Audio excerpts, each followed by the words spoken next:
Buongiorno a tutti. Welcome to our event today on London and Milan, a strategic opportunity. I'm Michael Mainelli, and I'm really delighted to be here today for a whole variety of reasons, not least being Italian. But one of the biggest things that we've seen post-Brexit has been changes in the way in which people are viewing the world and their relationships. And I was pleased when I saw that Milan had looked at Brexit and seen opportunity rather than negativity. And one of the key, if not the key person behind what Milan is trying to do is here today, my dear friend Beppe Pezzulli, who is going to be speaking in just a moment. For those of you who are not aware of the many relationships between Milan and Italy, I'll just give you a little flavor. Those of you who are fairly informed will recognize it, but remember that Lombardy, in which Milan is located, is about 24% of Italian GDP. Oh, what is London? 22.7. The Italian economy and the UK economy are broadly comparable, and we could have a lot of arguments about it, but it's there. And of course, one city has a very long tradition of financial services, and so does the other. So the two cities are actually much more comparable, I think, than people truly do understand. Now, that's not to say that everything's rosy in Milan, but it's all equally not to say everything's rosy here in London at the moment. And we're going to need to reach out to new relationships. And so it was very inspiring when, in fact, the opposite happened. Milan reached out to London and formed Comitato Milano, which is a committee really trying to advance the Milanese financial services sector, and to form what they call a ponte fra London e Milano, so a bridge between London and Milan. And it's been really quite generous. In many ways as well, I don't think London understands its dependency. The LSE link with Borsa Italiana, and I floated a company on Borsa Italiana in 99, 2000, is inherently very, very strong, and many of the LSEG operations do occur there. And therefore, changes in Europe that might hit sort of the operational back office, control over key elements of financial services infrastructure, could indirectly affect London through LSEG in that sense. Now, that's not to be a doom monger or anything like that. That's just to say the landscape is shifting, and so I think it's wonderful that all you are here today to try and understand that. Now, Beppe, as you can see, is a lawyer with a breadth of experience, qualified in the US and in the UK and in Italy, but there are many other aspects to him that you will gather. He is probably he is a rather keen Brexiteer. And you're going to say, why is an Italian a keen Brexiteer? But it's because he thinks it's good for Europe, but also because he has lived in the UK for many years. He moved back to Italy briefly about 2.5 years ago and is seeking to return to the UK as well. In fact, frankly, you're really between both places all the time, Beppe, so I'm not sure which is home. And he's here today to express his views on what the opportunities are. He's going to speak for about 20 minutes, and then we're going to have time for questions for about 40 minutes, and then break on time at 1:30. So please feel free to just sort of sit tight for 20 minutes, get your questions together, but there will be some vibrant discussion, which I shall ensure. Beppe. Thank you, Michael.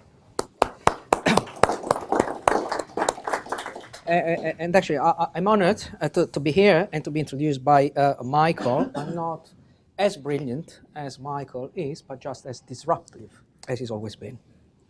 So, as he rightfully pointed out, I'm a keen Brexiteer, and I say that in the full interest of transparency, so disclosure. When I do this short event, I like to start off with an experiment. How many of you think that Brexit was a mistake? Please raise your hand. Okay. How many of you think that Brexit will bring about the economic Armageddon? Please raise your hand. Okay, that's way more balanced, a better educated audience than I normally face. So very well. Okay, I'm not sure if Brexit was really an accident of history or a carefully planned masterpiece, but I think that it could turn out to be a masterpiece. That is because I'm long Brexit and I'm short European Union. Why? I think that being in banking has become very hard work. It's a tough job. It's very difficult to make money. Basel III, Basel IV, financial regulation, hyper-regulation, the margins are shrinking, it's all about risk management. I see the opportunity elsewhere in innovation, alternative finance, shadow banking, fintech. At the same time as conversation about Brexit started to creep out in the political debate, I noticed that two big events were taking place. The first one, in 2015, the Bank of England entered into a swap line with the People's Bank of China to allow the clearing and settlement of yuan-denominated transactions on British soil. And Sunni monarchies of the Arabian Peninsula were trying to diversify an oil-dependent economy by moving into international commerce, finance, and opening up their economy. So, two things happened. The first one, the renminbi became a reserve currency and is now firmly into the reserve currency basket of the International Monetary Fund. And Aramco, the oil state-owned company in Saudi Arabia, will floated, privatized, and most likely, hopefully, listed on the New York Stock Exchange. So I see the opportunity as being elsewhere. Chinese finance, Islamic finance, shadow banking, fintech, energy trading, all of which are not entirely compatible with continued membership into the European Union.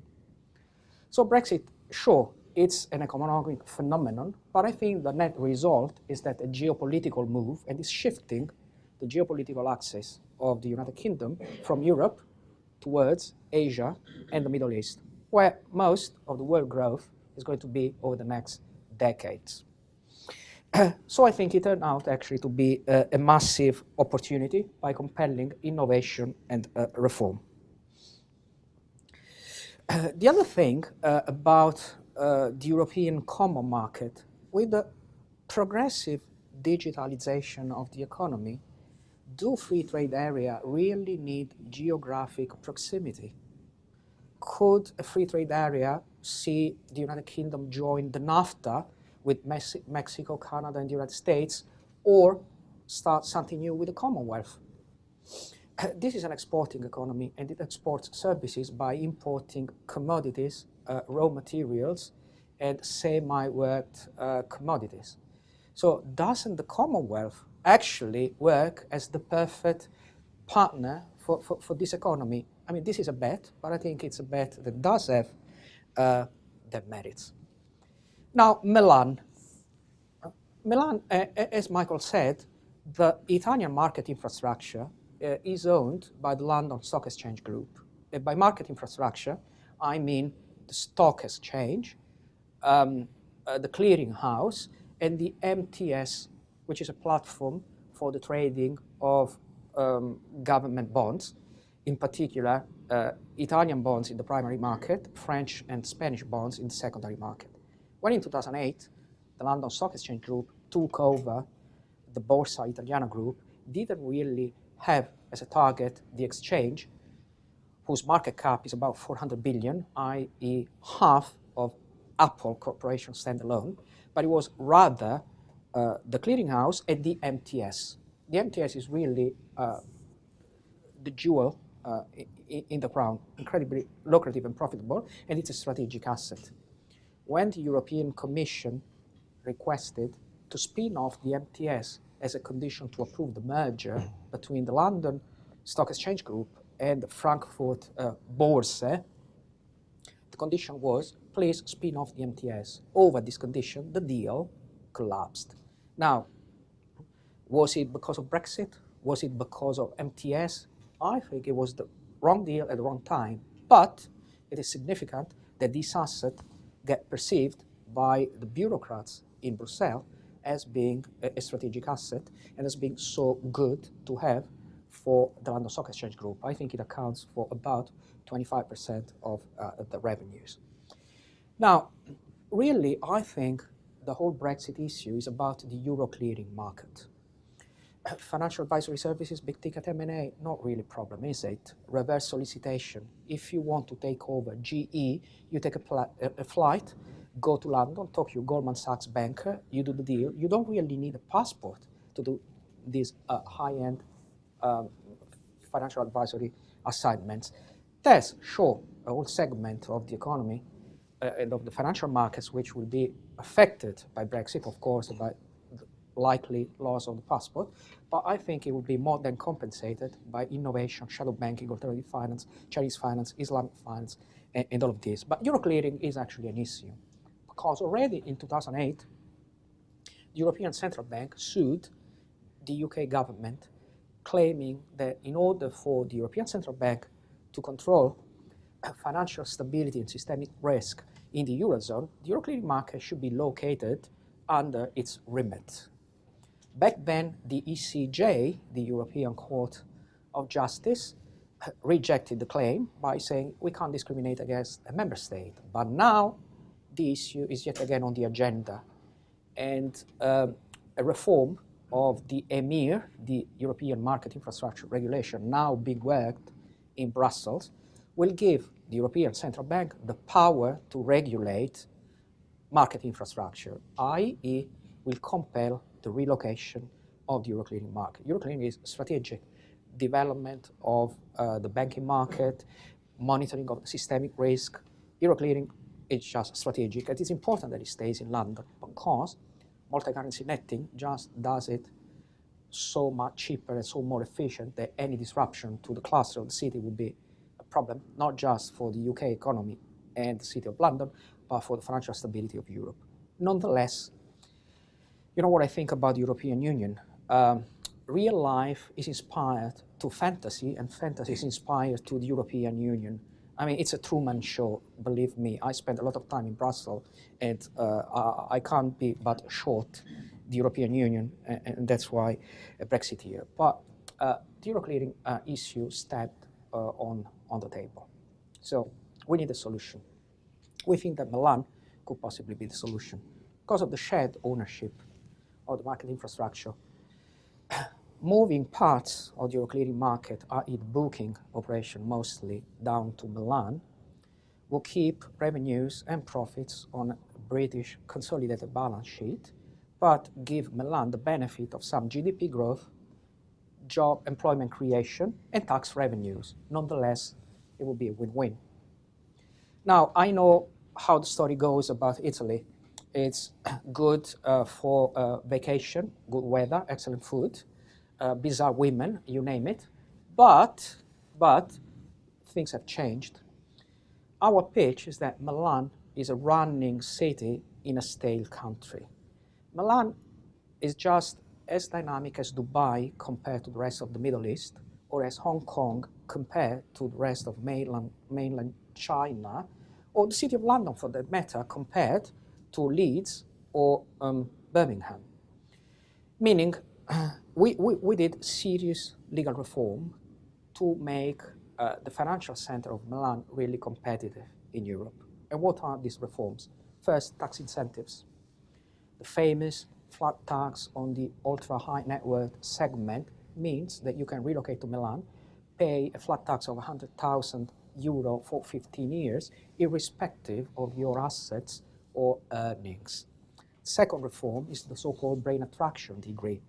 You move to Milan, your income is 50% tax-free for 5 years. You make 500K, you move to Milan, 250 is tax-free, the other 250 is taxed on a marginal tax rate, so that the average tax rate for you is going to be between 19 and 20%. And why we decided to build incentives for the people rather than for the corporations?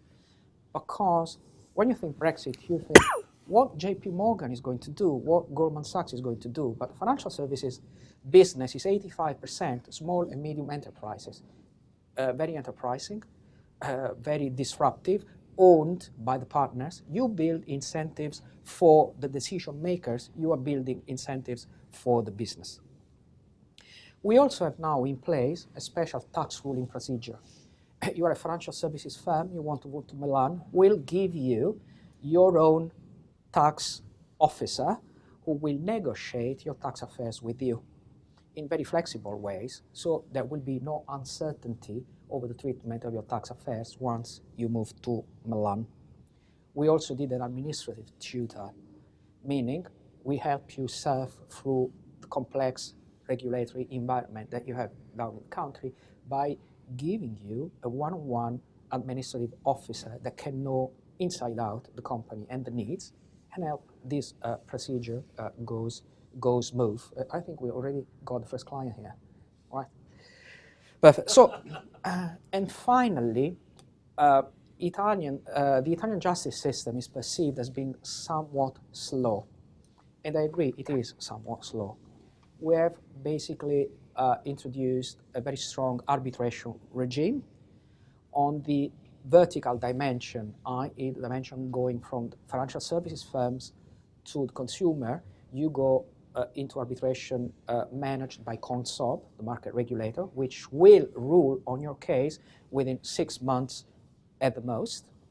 On the horizontal dimension, i.e. between market participants, we have a protocol with the European Arbitration Court, which got seats in Milan and Dublin, and can hear your disputes and solve them at English law, either in Milan or Dublin. That's because we wanted to ensure that the ecosystem that we're building in Milan, we are replicating what you have in the City of London. Now, political note, we're not against London, right? As Michael said, I mean, I'm dual national, I'm Italian and British, and I spent most of my professional career in the square mile. Paris and Frankfurt do have a predatory stance towards the City of London. I mean, President Trump in Davos has basically spotted the elephant in the room. Germany is carrying a 260 billion commercial surplus. He calls it a monetary war. I'm not sure I would call it a commercial war, but certainly it's a form of economic imperialism, if you wish. That's exactly the problem that I see with the European Union. I mean, this Franco-German shaping up of the marketplace and institutional dynamics there. Instead, we see Milan as a junior partner to the City of London, starting with a shared ownership of the market infrastructure, ensure that Brexit turns into a success for the United Kingdom and for Italy, ensuring that London can continue thrive as a global financial services center and become the global hub of Chinese finance, of Islamic finance, of fintech and shadow banking, of global standards for that matter, and Milan becoming a foot on the ground in the Eurozone to help neutralize the most negative effects of Brexit. Two ideas to get the ball rolling on this. First, why don't we think about the dual listing of FTSE 100 shares on the Milan Stock Exchange, so to allow English equity to be cleared on the Target 2 securities settlement system and give all England access to the pool of liquidity of the European Union? And second, why don't we book Euro clearing transactions out of Milan so that we can have some tax revenues and then outsource the operations back to London? Outsourcing is permitted under delegation agreements that are untouched by BFIM 2 and EMIR, and ensure that we can again make the most out of Brexit. I think we either win together or we lose together. Thank you.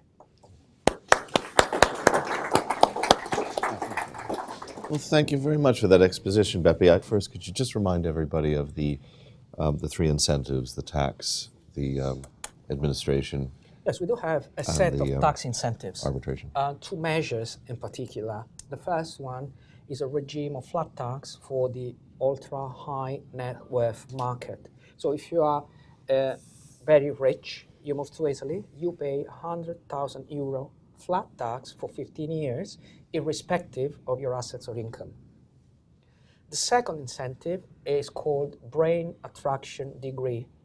If you're a professional or an executive and you relocate to Italy, you will be exempted from paying income tax up to 50% of your income for 5 years. I.e., you make £200,000, you move to Italy, the first 100,000 are tax-free, no tax area, equal to 50% of your income. The other 50% is taxed at the marginal rate. So these are very competitive measures, and I explained the reason for this. Just how many people have taken you up on that? Or do you have an idea? So far, we have had 60,000 relocations into Italy with a net contribution to GDP of about 700 million euro. So it's been a successful measure so far. And your second area was this simplification of the administration and bureaucracy. Do you want to explain how that works? Yeah, these are two measures. The first one is called cooperative compliance, and the second one is called administrative tutor. Cooperative compliance means you will negotiate your tax affairs one-to-one with your dedicated revenue office representative. So you want to move, you explain the nature of your business, what's revenue, what are profits, transfer pricing arrangement, what you do offshore. He will have a full transparency over your operations, but in return of this, we'll agree on certainty over the tax affairs. So you can negotiate your tax rate, you can negotiate a flat tax, you can negotiate your one-on-one tax affairs with your dedicated tax officer. And this is incredibly competitive. You will get a tax ruling, and the authority will respect that tax ruling. Second one is the administrative tutor, meaning you will have a high-ranking bureaucrat who will basically help you surf through any obstacle or hurdles that over the course of daily life, right, relocating your business into Italy, you may possibly encounter. And the third area, which I found fascinating when you showed me this decreto, was it 2-3 years ago, was the idea of recognizing effectively English common law type constructs as well as arbitration and mediation within an Italian context. That's correct. I was working on something incredibly ambitious, meaning you keep your own regulation wherever you go around Europe. So if you are a banker from Goldman Sachs coming from England, you keep your personal statute. That was my idea, that you regulate the person as it is wherever he goes. Well, I didn't manage to go as far, but we have worked out a protocol of understanding with the European Arbitration Court that allows all global investors moving into Italy to have all disputes affecting their affairs in the country resolved by arbitration administered by the European Arbitration Court at common law, either in Milan or in Dublin, should you wish the reassurance that a common law trained lawyer or judge is going to be more capable of applying the common law principles in a more still correct on way. EU soil, so to speak. Yeah. Still on EU soil. So we are trying to create a virtual cluster, right? Modern clusters cannot be modeled upon the City of London. City of London took about 850 years to develop the way it is. But modern clusters can be developed not on a territorial way, but on a personal, way, meaning you give participants to the clusters the rights they would have if they were located physically into a territory. Why this? This is an old idea of mine. The difference between financial services and any other industry. What's the difference, really the core difference? To develop an industry, you need hard assets, right? You want to have a tourism industry, you need beaches, you need the sun, you need the food, you need discos, you name it. For financial services, you just need good policies, right? All you need is basically a slave of territory in the desert, then tax incentives, an educated workforce, efficient organization, and good policies can help you develop a financial services center overnight, because clearly capital is the most mobile of the three production factors, the other one being human talent, and the other one being infrastructure. Building infrastructure takes time, it's hard, it takes investment. Capital is very mobile. Good policies make for a good financial services center. Thank you. Great. Well, over to you. I mean, with elections looming and everything, if we're short of questions, I think we've got some real problems. So I'll start. Daniel, would you like to kick off? What is the sort of political situation in Lombardy and Veneto? I saw some news about certain types of referenda, and obviously I'm very conscious about those things. For example, Catalonia is obviously a lot closer to me than Gibraltar, and I wonder what the situation is in Italy.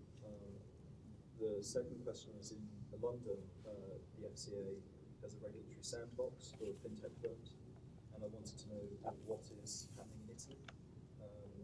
fintech. Take a few more questions so we get this guy. Sorry. How important is language in this? To the UK, how challenging is it for non-EU citizens to get into Italy in terms of visas and things like that? So relocating non-EU. Okay. Over to you, Beth. You got those? Sure. I mean, we thought about all of this. On the sandbox, we copied the same rule as the FCA, and we introduced it into the Financial Stability Law 2017, effective as of the 1st of January 2018. So now you can test basically your products and services free of regulation, but giving the regulators full access over your affairs so that they can simulate the effect of their proposed regulation on the market and on the companies. We have the FinTech Tower in Milan, which is basically a huge incubator that does exactly this. So it's protected new land for the innovation and experiment a new regulatory framework. Or you just copy it word by word, the same FCA rules. I mean, that's competition, right?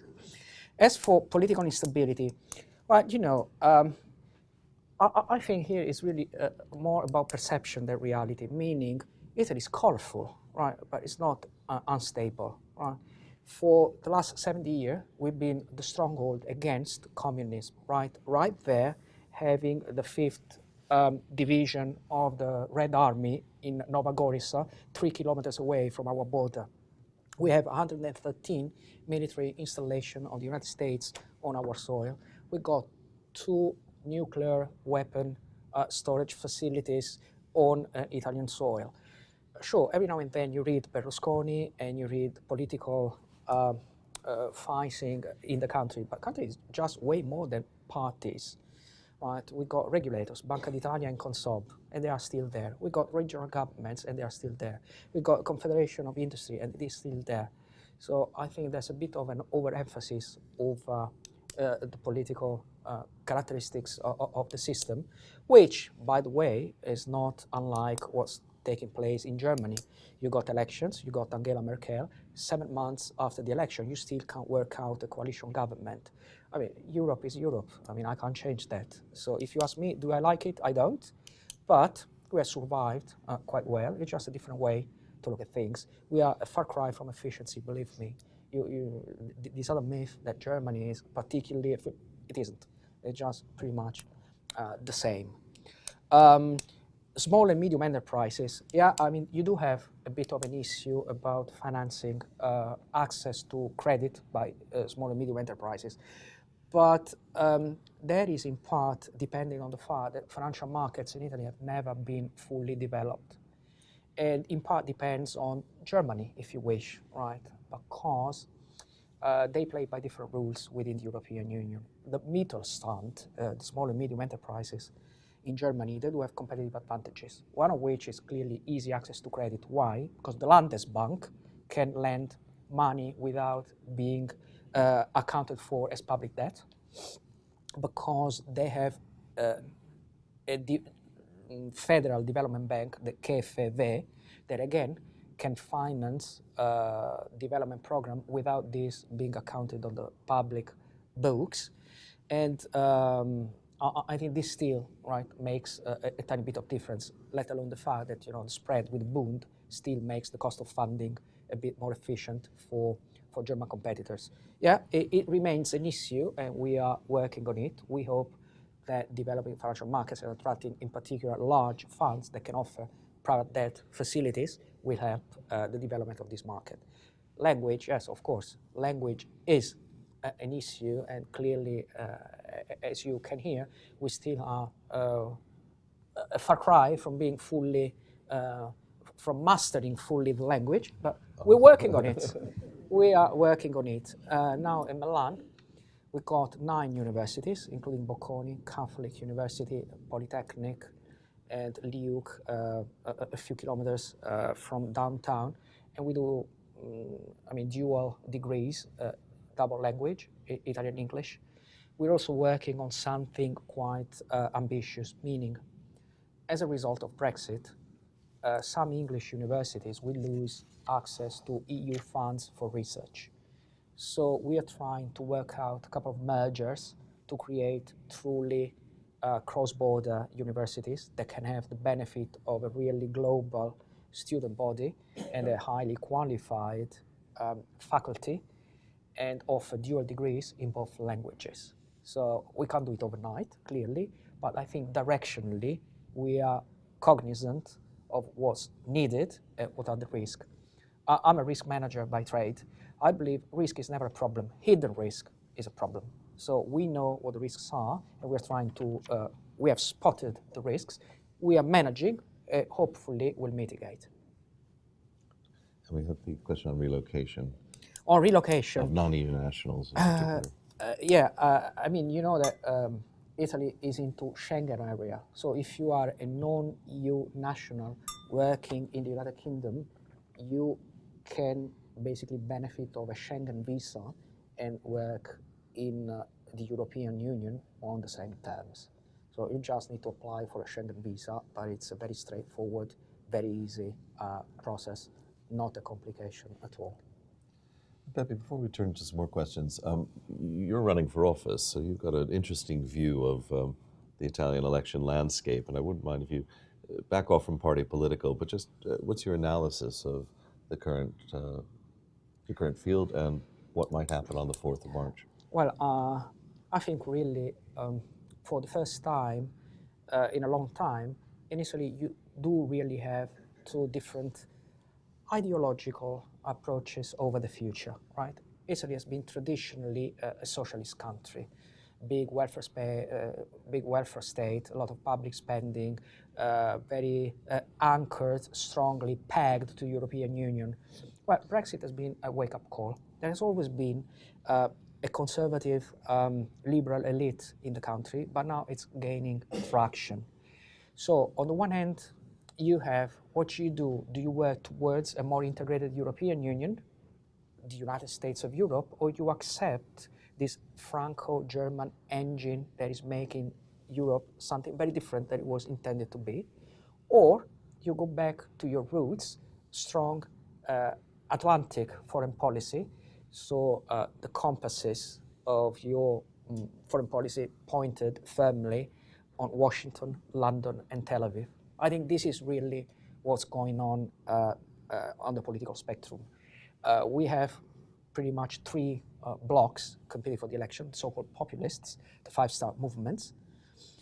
I don't know much about the five-star movements, but one of the measures in their political manifesto is to nationalize Borsa Italiana, to give you the flavor of what's the risk.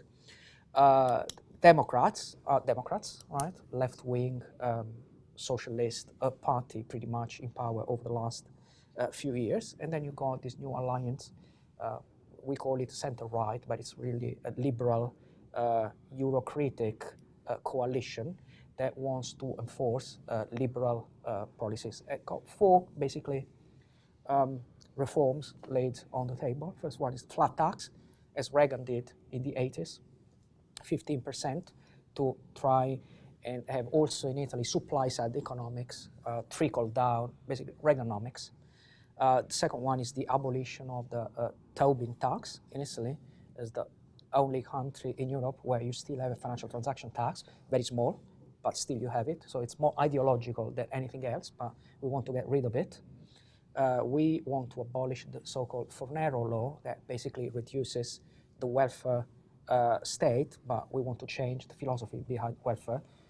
And finally, reform heavily EU governance, because we think that EU should be first and foremost a European common market, and then a federalist bloc with intra-governmental cooperation rather than a centralized, non-democratic bureaucracy run by unelected officers. Does this make us all sons and daughters of Lady Thatcher, perhaps?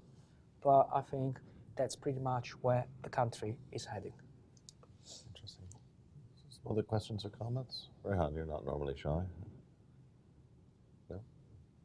That's it. From here? Just on language, it would be more interesting to know also there's a critical point for companies moving to Italy in this case is the communication with the regulators. Could be Consul, could be Bank of Italy, you know, because How do you go about selling English common law into countries like Italy, like France, like Germany, with long established and very evolved legal systems? How can you sell it? Well, I think the answer is basically Gordon Gekko in the famous movie Wall Street. It's all about bucks, all the rest is conversation. I mean, there's a huge market opportunity there, and that's the tendency for all financial services around the world. The IFC in Dubai, an enclave of English common law there. Astana, an enclave of English common law there. Hong Kong, English common law. Singapore, English common law. You either adapt or you die. So I think it'd be quite suicidal not to understand that English common law is necessary for the smooth running of operations. New York Convention of 1958 on the enforcement and recognition of judicial arbitration awards, fully implemented in Italy. You go to arbitration, English common law, your dispute is basically as good as a sentence of a domestic tribunal. So there wouldn't be a problem. See, this isn't really a bottom-up process. It's a top-down process, and the elite knows. So regardless of the feelings about foreign law colonization, we know what needs to be done, and we don't take it personally, believe me. And what did you ask? Language and regulation. Language regulation. Okay. I don't think really language is the issue. The issue is the way in which the regulatory agencies work there. I mean, the FCA, for instance, is a regulatory agency with some enforcement powers. Consob, Banca d'Italia are enforcement agencies with some regulatory powers. So what needs to be changed is really, I mean, we need a full shift there and understand that they need to regulate the markets, not to police the markets, right? So on language, yes, I mean, we can't really, we're cognizant, but we're not competing, right, with the perfect world, Hong Kong, Singapore, City of London, Wall Street. This is a comparative race. Go to France and see, you know, how good the English language and English documentation in France is. So clearly, yeah, I mean, we are in a changing world. We're changing, we're adapting to change. Again, you either change or die. Actually, I might add, for those of you who aren't aware, in fact, it was 20 years ago, I believe, Borsa Italiana allowed English submissions, and I certainly did one entire IPO in Italy on an English submission 2 decades ago, so it's doable. But you're right, I think there's a way to go in the sense that many of the other nations are fully in English. Law firms, accountants, consultants, they do work in English, and the regulators do liaise daily with Anglo-Saxon firms, so they're quite used to it. So I don't think, I mean, so far it's manageable. We need to understand if we can cope with the volume. I think we can, but most of the global service providers are in Milan, and they work seamlessly integrated with headquarters. I mean, Clifford's, Allen & Overy, Linklaters, Freshfields, Siemens, I mean, you name it. I mean, they're all there. PwC, Deloitte, EY. And it's just a very standardized practice with some localization, but I think it's within reason. Some other questions or comments? Sorry. You are? Mark Corporate for Investment Trust. Are there specific measures you're taking to attract the asset management industry? And I think it's got some fiscal infrastructure as well. So I understood there was a premium office space was a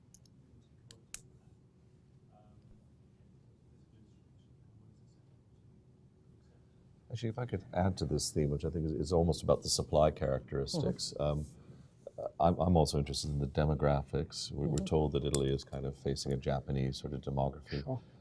And I'm conscious of, we need a supply of, well-trained people, CISI, if I might. And I know that you've been promoting that, so you might want to have a word about, where we're going to get the qualifications from. So over to you. Okay, I start with the gentleman first, and then I come to Mike. Quite the opposite, actually. I mean, the competitive advantage of Milan is that infrastructure is top rate, state of the art, if compared to Frankfurt and Paris. In Milan, first, you got 9 top-class universities. In Frankfurt, for instance, you got 1 university, 53rd in the rankings. You don't have international schools. We got 9 international schools: British school, American school, Canadian school, Swiss school, Deutsche Schule, Lycée Français, all of them. We've got high quality stock of housing and of commercial properties, including the expo area of Milan, which some other countries cannot provide, for instance, Dublin or, for instance, Luxembourg.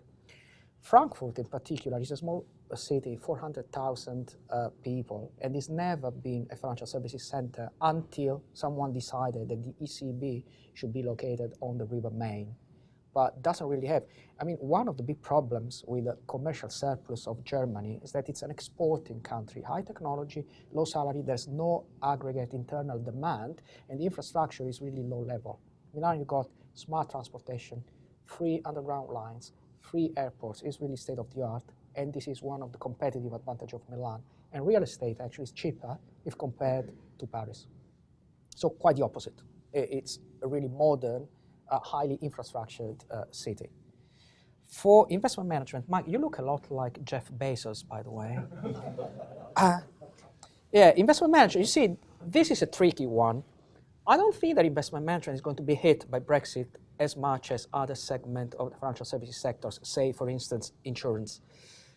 Most funds are already headquartered either in Ireland or in Luxembourg, and they are serviced out of London, I mean, portfolio management. However, because of the particular nature of investment management, delegation is just the norm. If you've got US equities, your US equity teams probably is going to be in New York, and they operate under a delegation. AFMD doesn't change much of it, and UCITS doesn't change much of it.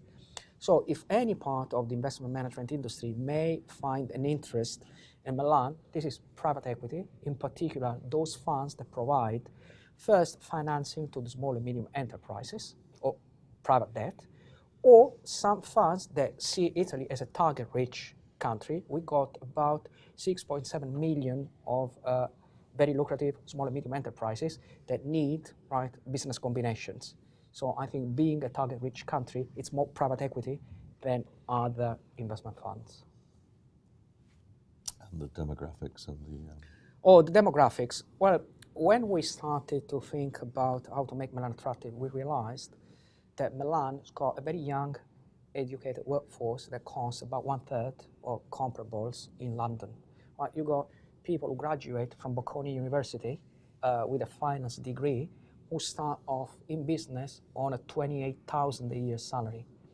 Now, we're not targeting balance sheet and front offices. As I said, we like middle office, back office, or market infrastructure. But that means that from the cost effectiveness side, you got a huge competitive advantage in Milan because you can get very highly trained, skilled workforce for very competitive pricing. The rest of the country, well, the rest of the country, yeah, I agree. We are sliding towards a Japanese type demography with, I think we already have more retired people than active people. And that's why we issued these brain attraction laws, because actually we want to attract young professionals and people who can make a contribution to the economy. So we need help, sure. Okay. Some other questions or comments? Or? You mentioned the formation of this arbitration centre in Milan, specifically down vertical. Could you just a little bit more detail? Yes, CONSOB, which is the equivalent of the FCA, i.e. the financial market regulator, has established the arbitrator for financial disputes, meaning if you are a consumer of financial services, now you will not need to sue your financial services provider, but you can just go straight to the CONSOB and have an arbitrator solve your dispute within a time frame of no more than 6 months, according to equity rather than law. So it's going to be quite easy to manage. The protocol with the European Court of Arbitration instead lies on the horizontal dimension, i.e. disputes between or among financial services providers, I mean professionals in the financial services industry. Again, because you may need speed, privacy, cost effectiveness, English language and common law, you won't go to the Milan tribunal, but you will go to the European Court of Arbitration, and your legal dispute will be solved at common law in English either in Milan or in Dublin. And that is because politically we also want to get Ireland involved in this whole Brexit mess. In the time available, I'd like to spend 4 or 5 minutes, if we could, just back on the second half of your presentation, the bridge, and then I wouldn't mind a few closing thoughts in the latter 5 minutes on the fate of the West. I see that you have a book there by my dear friend Bill Emmett, who studies Japan and Italy, and is talking about the need to reinforce liberal democracy. Anyway, we'll come to that if we may, but just on the bridge, I wouldn't mind, because you gave a very articulate presentation, but could you just summarize for us very clearly the actual points where you feel that London and Milan should be working strongly together? What makes this bridge really material? Well, I think it's a matter of national interest. I think the British national interest and the Italian national interest on this case are aligned. The worst possible case scenario for London, for Europe, and for the world is if Frankfurt emerges as the new European financial hub. Germany already carries a 257 billion commercial surplus, which is a threat to the world economy, to the stability of the world economy. If you want to industrial export, financial services and export, you aggravate this surplus, which runs counter the interest of the City of London, the interest of Italy, and the interest of the Trump administration, for that matter. So clearly, we need to understand what's at stake here. Now, London and Milan share the ownership over strategic market infrastructure, stock market, clearinghouse, MTS, which is Italian public debt, government bonds trading platform. It's in British hands. Well, how important that is. Now, starting from that, we can build a win-win, right? We keep profit and revenues on the balance sheet of the LSEG, but we take benefit of having some employment creation, some tax revenues, a bit of contribution to the GDP, and London gets a foot on the ground in the Eurozone to run smooth Euroclearing operation with minimal disruption to the cluster of the City of London, of the square mile. So, but we need to basically be very visible, right, to basically accomplish this. And I think two pilots could be a good starting point. The first pilot is, why don't we try dual listing of FTSE 100 in Milan, so that you can clear English pound-denominated shares in the Target 2 security settlement system. So you basically having English liquidity, right, in the European pool. And why don't we try, as a pilot, to book interest rate swap on Italian government bonds denominated in euro out of Milan and outsourced back to London, so that we can test and perhaps run some simulation of the aggregate macro effect of this kind of solution. I think that Milan is the solution to the Brexit issue, and I think that we can both thrive. London as a global financial services center, and Milan is a regional financial services center with a strong partnership within the framework of very strong bilateral relations between Italy and the UK. Well, that I think turns us nicely into just some closing thoughts. During the celebrations of Garibaldi's unification of Italy, the 150th, Umberto Bossi famously said, or at least quipped, Garibaldi did not so much unite Italy as divide Africa, which I have always thought was interesting, and goes back to your point about the tensions still that do exist clearly regionally in Italy to some degree. I wonder sometimes if Brexit is more along the lines that it didn't so much divide Europe as unite Europe, in the sense that it does seem that the European countries are now, without the UK, changing more rapidly in that direction. But the question that poses to Italy is, will this increase tensions between Italy and the EU? Because things like this bridge are basically saying we want to also more strongly, effectively link to what was a former EU nation. So I'm just sort of curious about your musings on that. The country has always been split in half some way. During the Cold War, we had the strongest communist party in Europe, in Italy, with about 33.3% of the electoral consensus. So clearly, Italy always got this dual soul. socialist on the one way, liberal on the other, pro-American on this on one way, but with a strong Communist Party on the other. Very productive, very honest country, somehow tainted by organized crime in the south. So I mean, there are two countries, right? We got to solve. But I think we are right at the time of making the decision, right? I think this dual nature of the country is sometimes, this ambiguity will need to be resolved. Now, Brexit has been a wake-up call because now we are facing a choice. We either get along with Paris and Berlin and we go with this new idea of Europe, completely independent, severing our ties with the United States, or we go back to our roots and we pursue stronger bilateral relations with our Atlantic partners, London and Washington, D.C. And the same applies to our foreign policy in the Middle East. I mean, we've always been near to the Arab world and Israel, right? Prime Minister Massimo D'Alema, a former communist, basically said, my heart is split in half. Half is for Israel, half is for the Palestine. And I always found that surprising, right? So I think it's the time to make choices. And these elections, these general elections, will be that time. So by the 5th of March, we'll have clarity about our future. And I'm sure that in the full interest of transparency, everyone in the audience has clear ideas about where I stand. And I voted for Brexit myself. Well, I might say a few words in closing. I mean, the first thing is that in many of the discussions pre-Brexit, we were very focused on individuals and SMEs, which I found interesting. So if you recall, a lot of the scares over non-DOMs, high net worth individuals would disappear from London. And we had a number of scares in that over decades. And on the SMEs, the government has, I think, kind of tried to understand what SMEs are about in many sectors and probably failed. It's difficult to describe how much SME growth there has been in the City of London. Remember that up until 1979, there were exchange controls. So this notion that London was a vibrant, thriving financial center is somewhat misplaced, certainly between 1939 and about 1984.